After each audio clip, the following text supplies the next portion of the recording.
आचार्य जी अब थोड़ा राम मंदिर पे आते हैं, क्योंकि राम मंदिर का एक उद्घाटन होने जा रहा है, 22 तारीख को होने जा रहा है। उसमें 2-3 पॉइंट है। मैं वक्तव्य आने वाला है उसके आलोक में संदीप जी। अच्छा, एक दिन पहले, हाँ 21 तारीख को। अच्छा। मैं तब तक देख लेता हूँ कहाँ और क्या क्या चल रहा है। जी जी, तो मैं उसमें 2-3 प्रश्न है मेरे।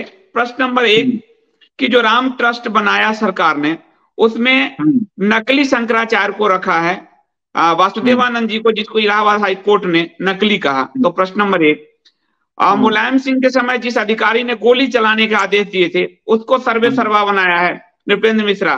प्रश्न नंबर 2, राम नवमी के दिन राम की लोग मांग कर रहे हैं कि राम मंदिर की मांग जो है उद्घाटन रामनवमी को हो, लेकिन रामनवमी का क्योंकि चुनाव का लाभ नहीं मिलेगा, आचार संहिता हो जाएगा। और रामनवमी के दिन वहीं पर तुलसीदास जी ने रामचरितमानस की रचना शुरू की थी, तो रामनवमी को भी छोड़ा गया। फिर 22 तारीख को एक नया दीपावली कहा गया कि सब दीपावली मनाइए, एक नए दीपावली का भी आरंभ किया जा रहा है। साथ ही इसमें शंकराचार्यों को नहीं बुलाया जा रहा, जो जिन शंकराचार्यों ने केस लड़ा उनको नहीं बुलाया जा रहा, और जिन बुलाया जा रहा है कॉर्पोरेट जगत से, फिल्मी जगत से। और तो इस पूरे आयोजन को, और एक चीज और, क्योंकि जो विग्रह था, ये नए विग्रह का निर्माण हो रहा है, और ये स्पष्ट है कि जो गर्भगृह में विग्रह है वो हिंदू मूर्तिकार ही बनाए हैं। बाहर जो स्टेचू बना रहे हैं राम जी आदि का, वो मुस्लिम ने बनाया, और गर्भगृह मुस्लिम ने बनाया है। तो ये सब, इसको आप कैसे देखते हैं, किस दृष्टिकोण से देखते हैं, और शास्त्र इस पे क्या कहता है? किसी मंदिर का अगर निर्माण हो, अग्नि पुराण में तो शायद पूरा मंदिर निर्माण पे दिया ही हुआ है, तो वो किस तरह से होनी चाहिए? देखिए, राम भगवान से संबंधित जो नियम है वो कुछ ग्रंथों के आधार पर बड़े स्पष्ट किए गए हैं, जिसमें सर्वप्रधान अगर आगम की आप दृष्टि से देखें तो 2 ग्रंथ हैं। एक है दाशरथी तंत्र और एक है अगस्त्य संहिता। अगस्त्य संहिता तो प्रकाशित हो चुकी है, दाशरथी तंत्र कहीं से प्रकाशित है कि नहीं मुझे पता करना पड़ेगा, यद्यपि हमारे पास उसकी पांडुलिपि की जैसे है, वो प्रकाशित है कि नहीं किसी प्रेस से पता नहीं। और अगर श्रुति की बात करें तो राम रहस्योपनिषद, राम तापनीयोपनिषद।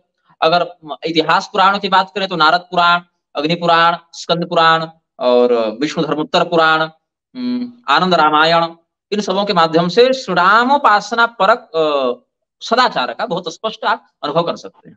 सबसे पहले तो हम इस बात का विरोध करेंगे कि म्लेच्छों के द्वारा राम मंदिर के किसी भी प्रकार के किसी भी कार्य को क्यों कराया जा रहा है। किसी भी प्रकार के किसी भी कार्य को, यहां तक कि मैं कहूँ कि फूल पत्ती का भी कार्य करना है तो क्या सनातन धर्म में जन्मे हुए माली वर्ग के लोग मर गए थे? क्या यहाँ के मालियों के अंदर श्रीराम भक्ति समाप्त हो गई थी जो उनको आपने अवसर नहीं दिया? क्या यहाँ के दर्जी, यहाँ के धोबी, जितने भी शास्त्रोक्त आजीविका वाले सनातनी हैं, आप संदीप जी हमारे यूट्यूब चैनल के या फेसबुक के टिप्पणियों को देखेंगे, वहां पर बहुत से ऐसे लोग हैं जो कहते हैं महाराज जी मैं शूद्र वर्ण में तेली जाति का हूँ, मैं धोबी जाति का हूँ, मैं चांडाल हूँ, कुछ लोगों ने बताया, कुछ लोगों ने कहा मैं वर्ण संकर हूँ, मेरे लिए क्या सदाचार है, इसका उपदेश कीजिए। मेरे हृदय में ऐसे व्यक्तियों का सम्मान आज के शासकों से अधिक है। अभी आपने कहा ना वो कहाँ की अदालत ने मना किया है वासुदेवानंद को? इलाहाबाद हाई कोर्ट ने वासुदेवानंद जी को कहा फर्जी सर्टिफिकेट से ये शंकराचार्य बने। तो अभी वहां के लोगों को कंटेम्प्ट ऑफ कोर्ट नहीं दिख रहा है? मोतियाबिंद हो गया है लोगों की आंख में। हम लोग कुछ कह देंगे तो अदालत को लग गया कि बोल दे रहा है। अभी अदालत को स्वतः संज्ञान लेने की इस समय नहीं मिल रही है क्या? अभी अदालत अगर स्वतः संज्ञान ले लेगी तो बैठी समस्या क्या है कि उसके ऊपर जो लोग बैठे हुए हैं वो भी सक्रिय हो जाएंगे। ये जिसके पास सत्ता है वो सही, कहने का अर्थ ये है कलयुग में जिसके पास धन है, जिसके पास पराक्रम है, जिसके पास शस्त्र है, वो जब तक उसके पास है तब तक वो सही है, आप कुछ नहीं कर सकते। ये वस्तु स्थिति है यहाँ। तो यह अगर इतना ही आप संविधान को मान्यता प्रधानता देते हैं तो अभी तो यहाँ पर संज्ञान लेना चाहिए था कि हमारे आदेश का उल्लंघन करके शंकराचार्य की हैसियत से कैसे बुला रहे हो। मतलब कितनी निर्लज्जता है, कितना मतलब नीच मानसिकता, कितनी नीच मानसिकता हो गई है लोगों की जो वहां पे ट्रस्टी बने घूम रहे हैं। गोविंद देवगिरी भी है क्या उसमें? वासुदेवानंद जी का तो है, इनको बुलाया भी गया और ट्रस्ट में उनको जगह भी दिया गया।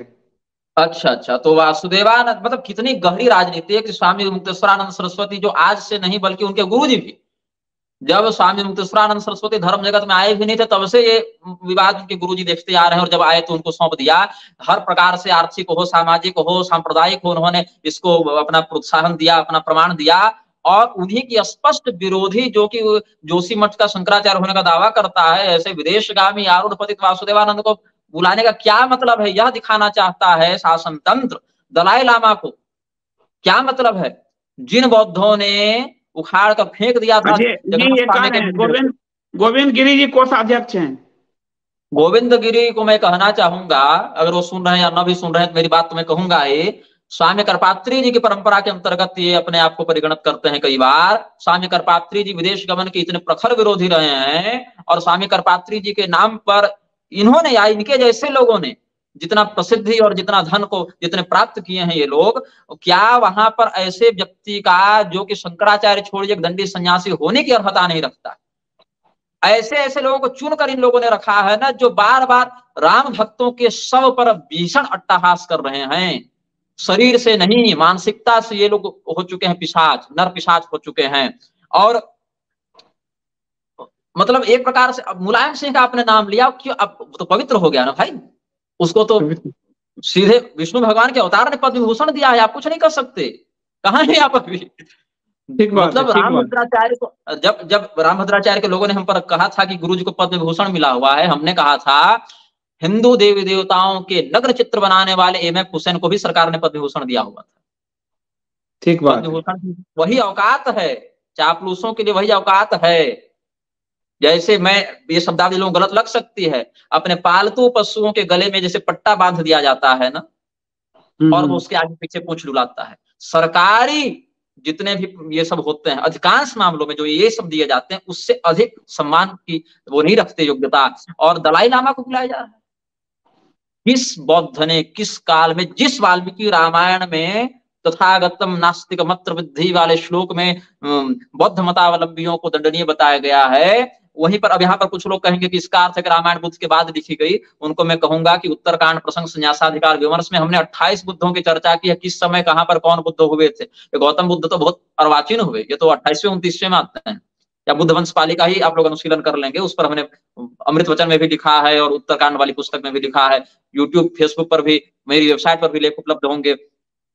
तो वहां पर जिनको दंड देना चाहिए शास्त्रीय संविधान, वहां भगवान श्री रामचंद्र जी के मान को मर्दित करने का प्रयास करते हुए ये धूर्त वहां पर दलाई लामा को बुला रहे हैं। और मैं तो आश्चर्यचकित हूं अन्य संप्रदायों के आचार्यों पर। अभी मैं किसी का नाम इसलिए नहीं ले रहा हूं क्योंकि मुझे पहले थोड़ा और 10 दिन देख लेना है कि किनकी क्या स्थिति बन रही है, थोड़ा और देख ही लेता हूं। हो सकता है अभी कुछ लोग जानने वाले हो, बाद में न जाए, देख लेते हैं एक बार, तभी हम कुछ बोलेंगे, क्योंकि अति भावुकता में भी वक्तव्य देना ऐसे विषय उचित नहीं हम समझते हैं। तो जो भी जा रहे हैं उनको सोचना चाहिए आपके आचार्यों ने नास्तिकता के प्रसार से बचाने के लिए क्या संघर्ष नहीं किया, और आपके श्रुति स्मृति पुराणोक्त मर्यादा का मर्दन करने वाले नास्तिक पंथ वाले लोगों को बुलाया जा रहा है। आपका आसन ऊपर लगेगा कि नीचे लगेगा? और यह सरकार यह दिखाना चाहती है, सरकार से तात्पर्य मेरा पार्टी से नहीं है, मैं पूरी लोकतंत्र की व्यवस्था पर ही आपत्ति करता हूँ। पार्टी चाहे जिसकी हो, सिस्टम वही रह जाता है। और राजीव दीक्षित जी एक बड़ी अच्छी बात कहते थे, उनकी सारी बातें तो मैं नहीं स्वीकारता हूं शास्त्र की दृष्टि से, लेकिन एक पंक्ति मुझे बड़ी सही लगी थी कि खराबी गाड़ी में है और आप ड्राइवर बदल रहे हैं, तो मुझे उस गाड़ी से समस्या है, चाहे ड्राइवर आप किसी को भी बैठा लीजिए। ये दिखाना चाहते हैं कि हम जब कहेंगे तेरा आचार्य तब रामलला का दर्शन करेगा, हम जैसे चाहेंगे वैसे वो आएगा, दंड छोड़कर आना पड़ेगा, परिकर छोड़कर आना पड़ेगा, हम जैसा चाहेंगे, भले हम 50 कैमरा और बॉडीगार्ड के साथ आए, तू नहीं आ सकता। हम जब चाहेंगे वहां तेरा आचार्य खड़ा रहेगा, हम चाहेंगे तो वो दर्शन करेगा, हम नहीं चाहेंगे तो नहीं करेगा, हम चाहेंगे तो वो यहाँ पर बैठेगा और हम नहीं चाहेंगे तो वो यहाँ पर नहीं बैठेगा।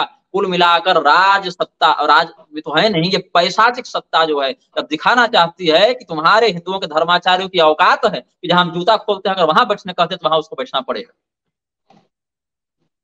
वृक्षों के द्वारा तो किए गए किसी भी कार्य को हम पवित्र नहीं मानते। सनातन धर्म के अंतर्गत जो शिल्पकार थे, आप ये देखें विश्वकर्म पुराण को आप देखें, वहां पर कितनी सम्रांगण सूत्रधार देखें, ये सब देखें, कितना पवित्र आचरण वाला व्यक्ति, कितना धार्मिक, कितना श्रद्धालु। आप एक प्रस्तर शिला में एक देवत्व का प्रतिष्ठान करने जा रहे हैं, कितना वह व्यक्ति श्रद्धालु होगा, कितना वो, उसकी आजीविका थी, आजीविका के साथ तपस्या भी थी, क्योंकि आजीविका तो भैया महल बनाकर भी हो जाएंगे, पुल बनाकर भी हो जाएंगे, घर बनाकर भी हो जाएंगे। आप एक देवालय का निर्माण कर रहे हैं, आप जो घर बनाए, आप जो सड़क बनाए, उसका उपभोग आप केवल इसी शरीर से यही करेंगे। देवालय का प्रभाव आपके परलोक पर पड़ता है, वहां पर आप करेंगे। इनके लिए क्या है ना, देवालय में अरे जिस सरकार ने यह कह दिया हो कि बाद में पहले शौचालय बाद में देवालय, उससे आप क्या आशा करेंगे? उसने तो स्पष्ट कर दी है अपनी मनसा। मूर्ख तो हिंदू है कि जो इतना स्पष्ट घोषणा, इतनी स्पष्ट घोषणा के बाद भी इनको अपना तारणहार समझ के बैठे।